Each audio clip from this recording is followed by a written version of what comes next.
कुछ मत पूछ विमला, लाख जतन करने के बाद भी महीने के आखिर तक हाथों में चमन्नी भी नहीं बच पाती। कभी अपने लिए कोई छोटी सी भी चीज लेनी हो तो 10 बार सोचना पड़ता है। तू सही कहती है, आमदनी तो बढ़ती नहीं, लेकिन दूसरी तरफ महंगाई दिन ब दिन बढ़ती ही जा रही है। राशन वाले का बिल, दूध वाले का उधार। अरे तुम औरतें बस इसी तरह जिंदगी भर रोती रहोगी। खुद के पैरों पे खड़े होने की सोचो, तब तुम्हें पैसों के लिए किसी का मुंह नहीं देखना पड़ेगा। अरे तू इतनी बड़ी बड़ी बातें कर रही है, तू ही बता दे हम क्या करें। हम औरतें चाहे तो कोई छोटा मोटा व्यापार कर सकती हैं, जैसे कि साड़ी बेचने का। सुधा की बातें सुन सब औरतें हंस पड़ती हैं। ना भाई ना, मेरे पति को ये सब पसंद नहीं है, वो तो मुझे मार डालेंगे। दूसरी औरतें भी विमला की बात से सहमति जताती है और साड़ी का व्यापार करने से मना कर देती हैं। अगले दिन सुधा अपनी सास से ये बात कहती है। बस अब यही काम रह गया था, सारा दिन यही सब सोचती रहती हो। अरे बढ़िया आई साड़ी बेचने वाली।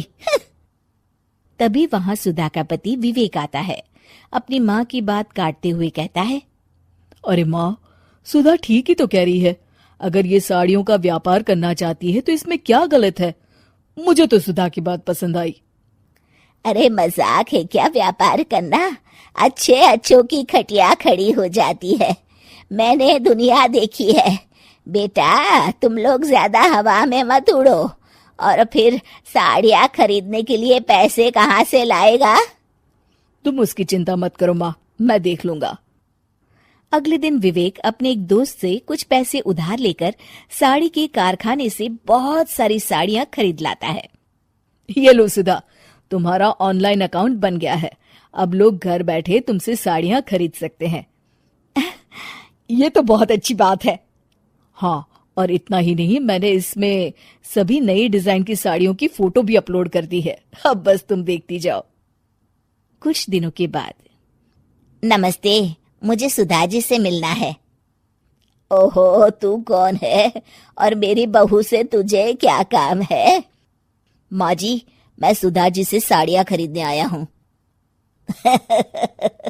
अरे बड़ा बेवकूफ है तू, इतना बड़ा मीना बाजार छोड़कर यहाँ साड़ी खरीदने आया है। तेरा ऊपर का कोई पेच ढीला है क्या?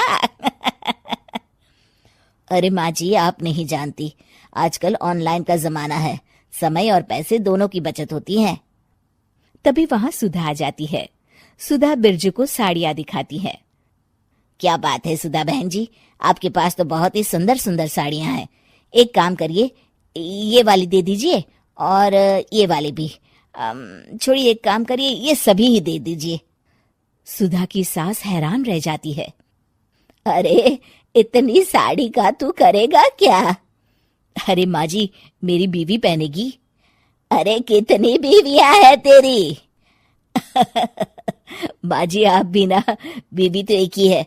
पहले तो मैं 2-4 साड़ियाँ लेने आया था, लेकिन अब पूरी 20 साड़ियाँ ले जा रहा हूँ। ये लीजिए सुधा बहन जी, आपके पैसे, चलता हूँ। धीरे धीरे सुधा के द्वारा घर में खोली गई छोटी सी दुकान चल पड़ती है और देखते ही देखते सुधा के घर ग्राहकों की लाइन लग जाती है। पैसों की आमदनी देख सुधा की सास की आंखें फटी की फटी रह जाती है। जा बहू, अब तू थोड़ा आराम कर ले, इन लोगों को मैं साड़ियाँ दिखा देती हूँ। माँ जी आप? अरे हाँ हाँ, अब जा भी। इस तरह सुधा की सास भी उसके कारोबार में हाथ बटाने लगती है। देखो सुधा, तुम्हारा व्यापार तो चल पड़ा। पिछले कुछ महीनों में इतनी कमाई हुई है कि तुम्हें यकीन नहीं होगा। सच?